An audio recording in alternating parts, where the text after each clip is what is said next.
Je vous propose de découvrir une distribution peu connue et pourtant très intéressante. Elle s'appelle Anduin OS.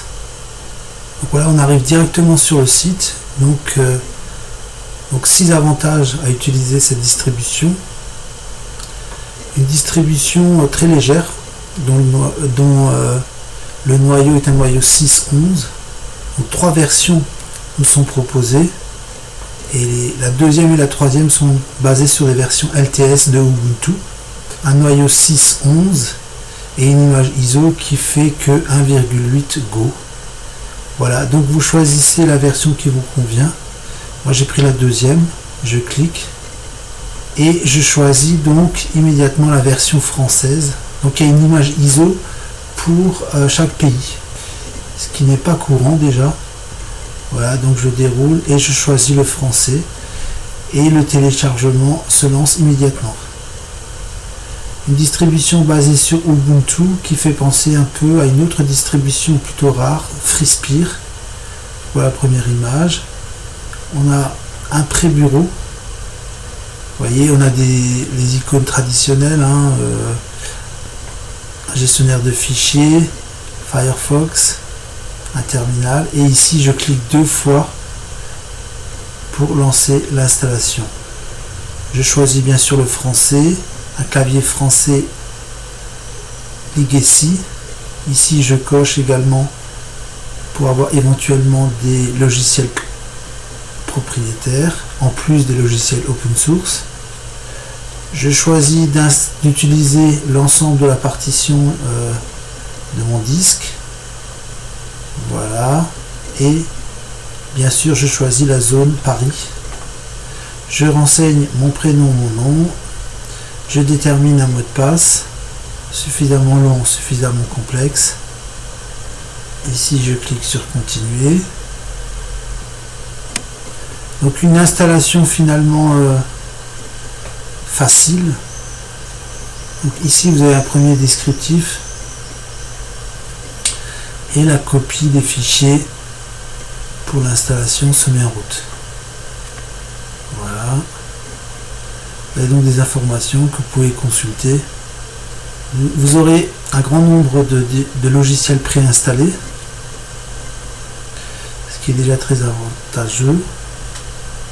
On verra ensuite comment pouvoir faire notre première mise à jour et en fait le problème du centre d'application. Voilà, je redémarre et je devrais donc tomber sur le bureau. Voilà, donc un dossier personnel. En haut à gauche, en haut à droite, pardon, ça ne m'intéresse pas. Donc ici je vous montre un petit peu les icônes. Je choisis le français ici. Je vérifie que tout soit bien en français. Et là j'ai encore l'anglais en première position. Je vais le mettre, je vais le faire descendre. Je clique dessus. Voilà, ici. Et je clique sur descendre et il apparaîtra donc en deuxième position. Pour que l'anglais je vais carrément le supprimer en fait. Voilà, donc ça c'est une bonne chose. Donc là normalement c'est réglé. Vous voyez, on a la météo tout de suite dans la barre des tâches en bas, ce qui est original et très pratique, ce qui change de Windows. Donc ici je vérifie encore les paramètres. On verra ça plutôt à la fin. On va plutôt s'intéresser pour l'instant, on va chercher le centre d'application. Là je vous montre les logiciels préinstallés. Vous voyez, on a quand même pas mal de choses déjà, ce qui nous évitera d'installer quantité de choses. Voilà, donc c'est le panneau, c'est le logo de Anduin.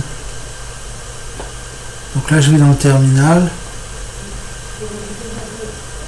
sudo apt update pour faire donc ma première mise à jour. Pourquoi? Parce que j'ai pas trouvé de gestionnaire de mise à jour, comme c'est le cas pour Ubuntu, pour Mint, pour Zorin,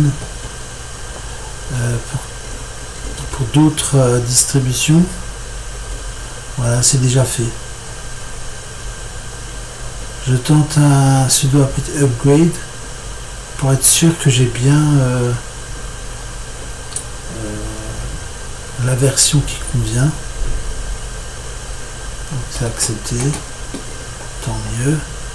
Là je reviens sur mon bureau, les applications, et regardez, là je clique donc sur ce qui devrait être le centre d'application, et à ma plus grande surprise j'arrive en fait sur le site de InDoingOS, et là j'ai un grand nombre d'informations très intéressantes sur la gestion des paquets, les différents gestionnaires de paquets qui existent pour Ubuntu mais aussi pour Arch, le AUR par exemple. Pour Arch, il existe tout un tas de gestionnaires de paquets, et en fait ils nous expliquent qu'ils ont décidé volontairement de ne pas proposer de centre d'application préinstallé pour cette distribution, pour ne pas avoir de problème plus tard. Alors ils nous proposent d'installer via le terminal différents gestionnaires de paquets. Alors on va faire simplement ce qu'ils disent.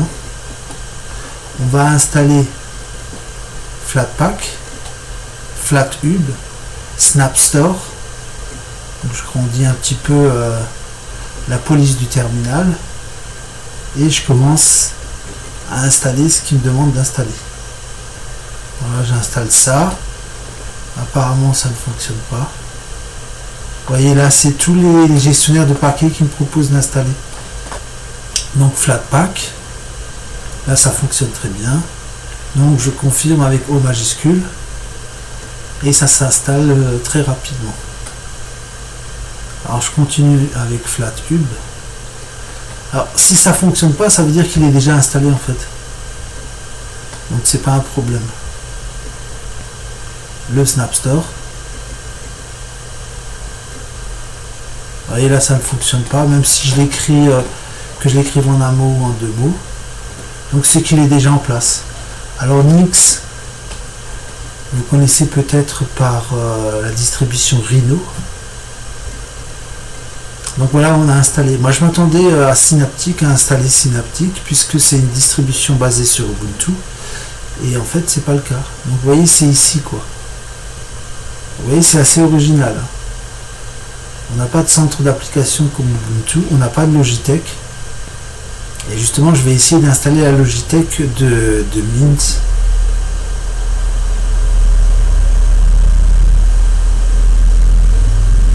Donc là, il ne veut pas, pareil. Parce qu'il peut y avoir en fait des conflits de paquets.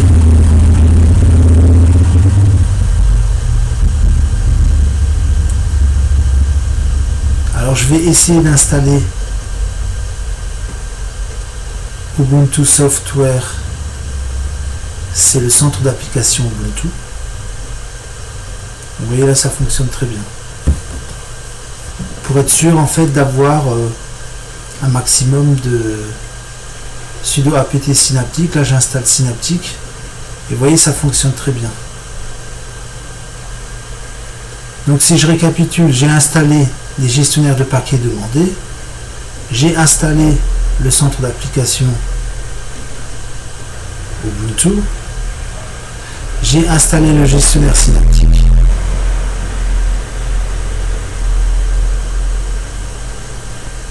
Alors celui-là je l'ai déjà fait.